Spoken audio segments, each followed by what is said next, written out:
오늘 말씀드릴 케이스는 50대 여자 환자분 케이스입니다. 이분은 뭐 잘 지내셨다가 저희 병원 오셨을 때는 갑자기 잘 못 걷겠다 하시면서 무릎의 모양이 좀 이상한 것 같다 이렇게 오셨어요. 오셔서 이제 사진을 찍어 봤더니 왼쪽 무릎이 오른쪽 무릎에 비해서 X자 다리로 변형이 되어 있는 상태였습니다. 우리나라 사람은 보통 이제 오다리가 많잖아요. 양쪽에 이렇게 모양이 같은 게 사실 제일 중요한 거죠. 근데 이제 오른쪽 다리는 전형적인 한국인의 오다리였는데 한쪽은 X자 반대로 돼 있는 거죠. 변형이 있는 이제 왼쪽 다리를 자세히 찍어 봤더니 3년 전에 바깥쪽에 있는 경골에 골절이 있었던 환자였습니다. 골절이 되면 바깥쪽에도 체중이 실리기 때문에 이 부분을 뼈를 잘 모아서 골절 수술이 돼서 관절면을 잘 맞춰주는 것이 수술의 핵심인데 너무 심하게 다치는 바람에 다른 병에서 수술하셨지만 그 바깥쪽에 체중 실는 부위가 많이 무너져 있는 게 보였습니다. 그 부분이 움푹 패여 있는 것처럼 보이거든요. CT에서는 뼈가 없고 MRI에서는 섬유 조직들로 가득 차 있긴 했지만 뼈가 체중을 받아야 되는 부위에 뼈가 차 있지 못하고 다른 섬유 조직으로 차 있는 무릎에서 다리 변형이 오다 보니까 체중이 바깥쪽으로 가는데 바깥쪽에서 체중을 버텨줄 수 없는 한계 지점에 이르면서 불편하여 병원에 오시게 된 거죠. 그러면 제일 좋은 것은 이제 다치기 전으로 되돌아가는 게 제일 좋겠지만 심하게 부러져서 그 상태로 붙은 상황이기 때문에 이런 경우에 다시 돌아가면 좋겠지만 그렇게 돌아갈 수는 없기 때문에 다리 모양을 다시 오다리로 바꿔주는 거죠. 심하게 오다리로 바꾸자는 게 아니고 오른쪽과 같이 비슷한 모양으로 만들어주게 되면 체중 분산이 바깥쪽으로 흘러갔던 것이 다시 안쪽으로 오면서 아프던 쪽, 체중에 하중을 받을 수 없는 곳에서부터 정상적인 무릎으로 돌려주는 수술로 치료한 경우가 있거든요. 무릎의 축을 생각하지 않았다라면 단순히 이제 섬유 조직 찬데를 막 긁어내게 되고 다시 골절을 만들어서 뼈를 채우는, 하지만 그 부분이 잘 안 붙으면은 변형된 게 또 남아 있으니까 또 나빠지는 이런 이제 악순환의 고리로 갈 수 있는 케이스였는데 다리 모양을 잘 보고 나빠진 부위는 건드리지 않고 위에 있는 대퇴골을 살짝 절골수를 쳐서 다리 모양을 맞춰주면서 환자의 불편함을 해결한 케이스가 있습니다.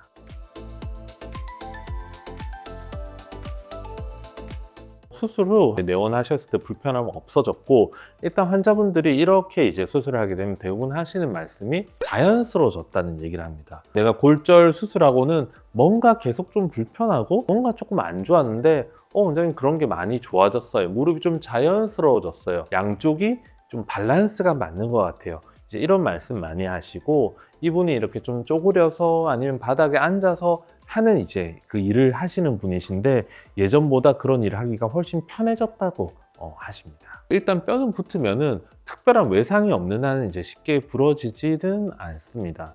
하지만 바깥쪽에 있는 뼈가 잘 못 붙어서 이제 살로 차버린 그것은 변하지 않잖아요. 아주 장기적으로 봤을 때는 바깥쪽에 관절염이 올 수 있는 가능성이 일반 있고요.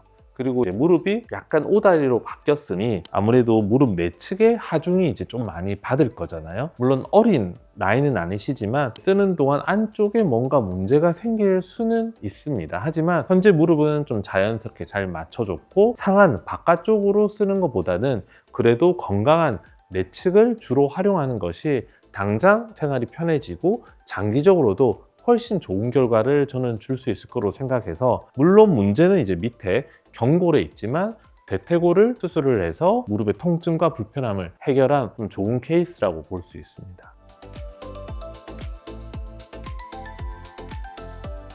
무릎에 이제 휘는 것은 결국 뼈가 휘는 거지 않습니까? 무리한 활동이 사실은 제일 좋지 않거든요. 약간의 오다리가 있지 않습니까? 이게 나에게는 자연스러운 거지만 그것들이 이제 나빠지게 되면은 결국 무릎에 오다리 변형이 올 수 있는데요. 안쪽 무릎이 나빠지지 않도록 특히 이제 쪼그려 앉는 거, 무거운 거를 드는 거, 그리고 계단을 많이 내려오는 거, 그리고 지금보다 체중이 느는 거, 등산과 같이 안쪽 무릎에 연골이 상할 수 있는 행동들은 최대한 피해 주셔야 되고요. 그리고 대퇴사두근, 허벅지 근육을 강화해서 무릎으로 가는 충격을 최대한 흡수해 줄 수 있도록 관리하는 것이 향후에 오다리 변형이나 추가적인 무릎의 퇴행성 변화를 막는데 가장 중요한 것이라고 볼 수 있습니다.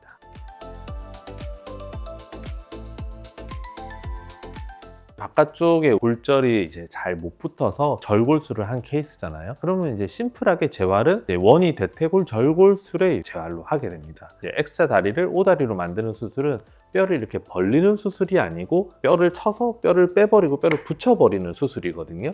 그래서 경골에 주로 시행하는 개방성 절골술보다는 재활이 좀 쉬운 측면이 있습니다. 통증만 사라지면 바로 관절 운동을 좀 시작하고요. 그리고 목발을 써서 부분 체중 부하를 저는 시키거든요. 디디지 않게 하는 비체중 부하는 잘 하지 않고 부분 체중 부하를 하면서 6주간 목발 보행을 시키게 됩니다. 그 사이에 이제 디디게 될 때 체중 분산을 시켜야 되니까 보조기 착용. 그래서 6주간 조심하는데 목발이랑 보호대를 차면서 부분적으로 체중 부하를 하면서 보행을 한다. 그리고 관절 운동 제한은 크게 하지 않는다. 이렇게 크게 두 가지로 요약해서 재활을 시행하게 됩니다.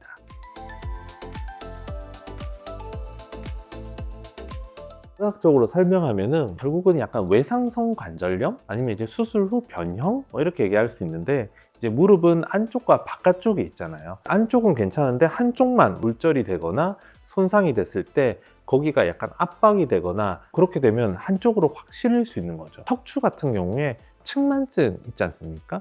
근데 이제 할머니들 보면 이제 압박 골절이 되면서 앞쪽이 주저앉으면 이렇게 꼽추로 변하지 않습니까? 무릎도 비슷하게 어디가 압박 골절이 되거나 아니면 골절이 됐는데 이 부분이 잘 붙지 않고 이렇게 무너져 내리게 되면은 추가적인 변형이 발생하면서 한쪽으로 체중이 더 실리게 되고, 이것은 더 변형을 유발하게 되고 더 압박을 가하게 되는 악순환의 고리로 갈 수 있기 때문에 골절 수술이 제대로 되지 않으면은 다리 변형이 충분히 발생할 수 있습니다. 무릎 주변에 골절이 있을 때 골절면이 조금이라도 가라앉게 되면은 한 2-3mm 주저앉으면 무조건 뼈이식을 해서 이렇게 올려서 잘 맞추도록 엄청 노력을 하라고 엄청 강조를 하거든요. 왜냐하면 골절 당시에는 조금 수고를 하면 잘 맞출 수 있는데 붙어버리고 난 이후에는 다른 뼈를 쳐야 되는 큰 수술을 해야 되는 거죠. 그리고 무릎 주변 골절이 있을 때는 뼈를 좀 잘 맞춰서 변형이 남지 않도록 해결해 주는 것이 굉장히 필요합니다. 혹시 무릎 주변에 골절이 발생하였다면 관절면을 잘 맞춰줘서 이제 수술을 하는 것이 굉장히 중요하고, 이러한 점을 고려하셔서 담당 선생님과 상의를 하시는 것이 중요하고요. 두 번째는 이제 골절이 너무 심해서 수술을 받았지만 관절면이 잘 맞지 않아서 무릎에 변형이 생길 수 있거든요. 그럴 때는 계속 불편함이 지속된다라면 다리 모양의 어떤 이제 균형이 깨어졌을 수 있으니까 그러한 점들을 좀 염두해서 치료를 받게 되면 무릎의 기능을 회복할 수 있는 방법을 찾을 수 있습니다.